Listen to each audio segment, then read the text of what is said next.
Iran সমর্থিত ইরাকি মিলিশিয়াদের চলতি সপ্তাহে প্রকাশ করা ভিডিও ক্লিপগুলো ইউক্রেন যুদ্ধ অনুসরণকারী যে কোনো ব্যক্তির কাছে পরিচিত মনে হচ্ছে। ফাইবার অপটিক তার দিয়ে নিয়ন্ত্রিত ড্রোন, যেগুলোকে জ্যামিং করে অকার্যকর করা যায় না, সেগুলো বাগদাদে অবস্থিত যুক্তরাষ্ট্রের একটি ঘাঁটির উপর দিয়ে উড়ে বেড়াচ্ছিল। এরপর এফপিভি নামে পরিচিত ড্রোনগুলো হঠাৎ নিচে নেমে লক্ষ্যবস্তুতে আঘাত হানে, আর সেই লক্ষ্যবস্তু হলো মাটিতে থাকা একটি মার্কিন ব্ল্যাক হক হেলিকপ্টার এবং একটি আকাশ প্রতিরক্ষার রাডার ব্যবস্থা। এটি যুদ্ধের এমন একটি নতুন কৌশল, আর এই কৌশলের প্রয়োগ ঘটছে মধ্যপ্রাচ্যে।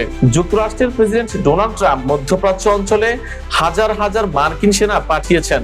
তার সর্বশেষ কূটনৈতিক উদ্যোগ ব্যর্থ হলে তিনি হরমুজ প্রণালী আবারও চালু করা এবং ইরানকে যুদ্ধবিরতিতে বাধ্য করতে স্থল ও নৌ অভিযান পরিচালনার বিষয়টি বিবেচনা করছেন।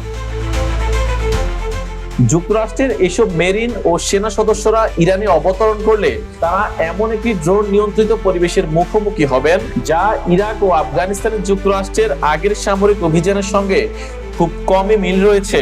সেখানে প্রধান হুমকি ছিল ছোট অস্ত্রের গুলি এবং মাটির নিচে পুঁতে রাখা বিস্ফোরক।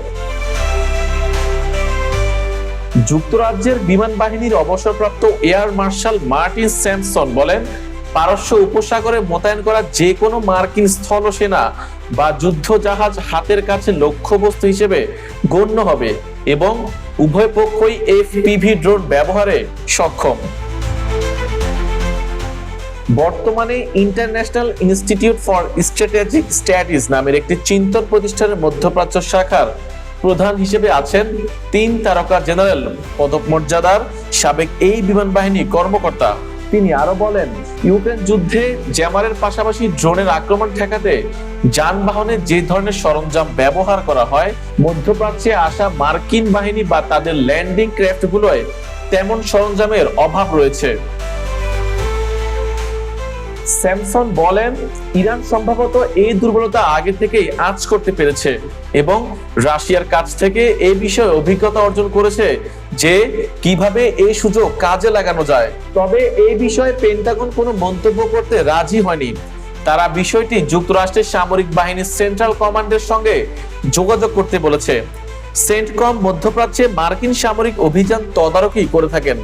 সেন্ট্রাল কমান্ডের একজন মুখপাত্র ইরান কিভাবে ইউক্রেন যুদ্ধের শিক্ষা কাজে লাগাচ্ছে সে বিষয়ে কোনো মন্তব্য করতে রাজি হননি।